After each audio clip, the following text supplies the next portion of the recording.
most CIOs live in a world where they're managing large complex programs. They get to see lots of business processes in action.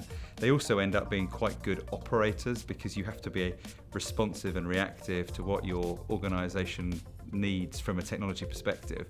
And I think those skills are all quite good in preparing you to be a COO and take on broader operating responsibilities.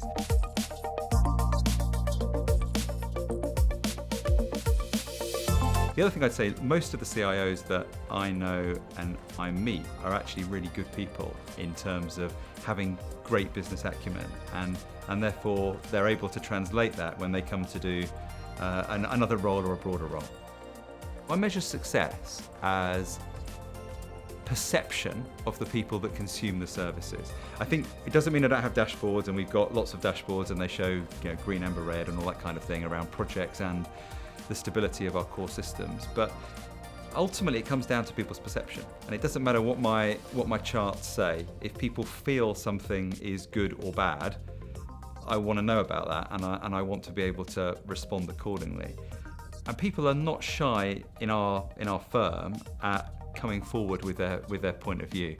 Very, very demanding group of people who are trying to serve clients and support those people serving clients, and therefore I've got to get to a point where I can take on board their feedback and act on it quite quickly, which means I have to have a good team beneath me that can pick these things up. And we operate globally, so it is a full-on 24/7 business. There'll be a deal closing tonight somewhere, somebody will have a problem. If it gets escalated, well, I need to be able to respond, and my team are great at that. One of the things that I'm testing at the moment is whether we're suffering from a little bit of change fatigue.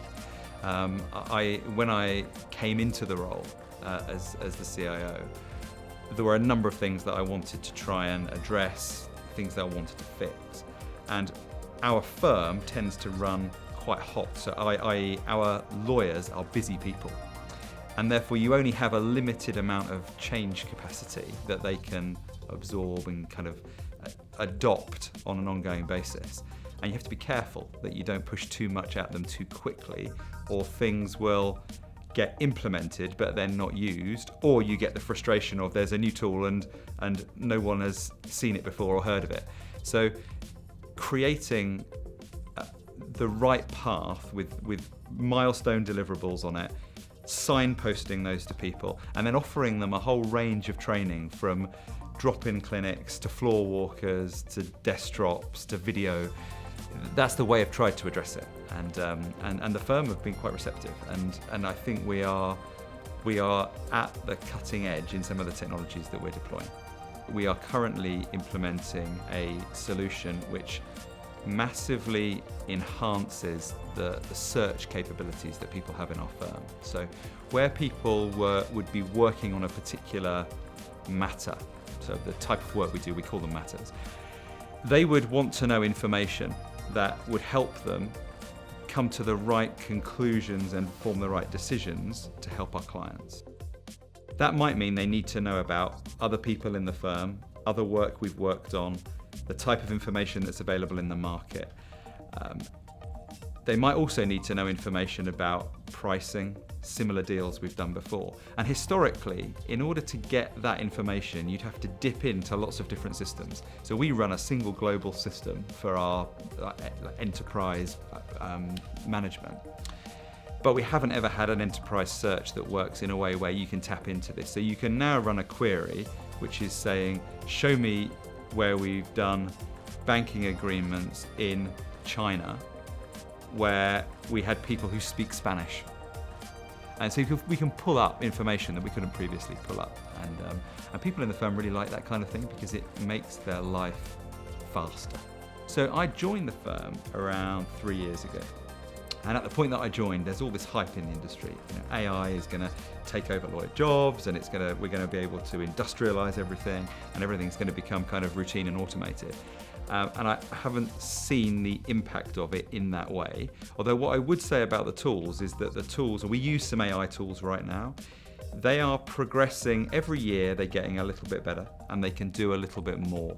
So we can do things with AI tools now where we can extract certain clauses from contracts. So if you get a stack of 10,000 contracts and you want to know what the governing law is in all of those contracts, you can run a computer program to tell you, where previously you would have employed a person to turn the pages on 10,000 contracts. So that technology is now available. So it is making for a different work experience for people, but it isn't the sort of eliminate jobs type thing that I think people have been hyping up for a while. And we will continue to invest in AI tools, and we will see how our firm evolves as we adopt them. We're quite keen to do as much as we can in that space. GDPR is interesting from a couple of angles. So on a sort of positive side, we are able to offer advice to our clients around GDPR, and we're actively engaged in a number of those assignments right now. On an internal side and how we're getting our own house in order, I've talked before about how we have to take great care of what data we've got and who can see the data. So that's always been front and center of what we do. On top of that, we're often audited by our clients and regulators and other people. So we've had to have kind of a clean bill of health when it comes to where is data and information. However, we have been running a GDPR work stream for the last couple of years, and there are changes we've had to make. Little things like destroying disks. We used to send things off-site to be destroyed. They now have to be destroyed on-site to comply with GDPR. And there are some processes that we had that needed to be written down rather than just known and understood by certain teams. Things like that we've had to do. We've had an active work stream to hopefully make sure that we're compliant with all the legislation as it arrives. AI is changing the way that people work in some ways in our organisation.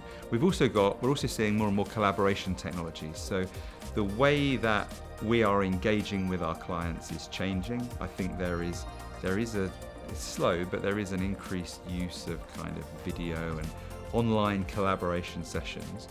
We have a number of clients who wish to communicate with us over things like WhatsApp, WeChat, depending on where they are in the world. And that presents some challenges for us as a technology function, because we need to make sure we keep records of all the things that we're doing. So that there are technologies like that are quite interesting. The one thing that's not been invented yet that I'm excited for is something around security. When I was just doing the CIO role, I was probably spending 1 to 2 days a week on security related issues in one way or another. And we kind of haven't yet had any massive advances in information security for quite some time. And I think we're overdue some, and we're due something that knows and understands who I am or who an individual is, and what they're allowed to see and when they're allowed to see it and how they authenticate. We kind of live in this world of the technology team building all sorts of complex systems around passwords and access, and we've got tools on our firewalls and all these gateways to stop information going here, there and everywhere. We've got clients saying they want us to implement data leakage prevention tools. All these things happen, and it strikes me that we as a group of bright tech people should be able to solve these problems and make it easier for people. That's the thing I'm really looking forward to.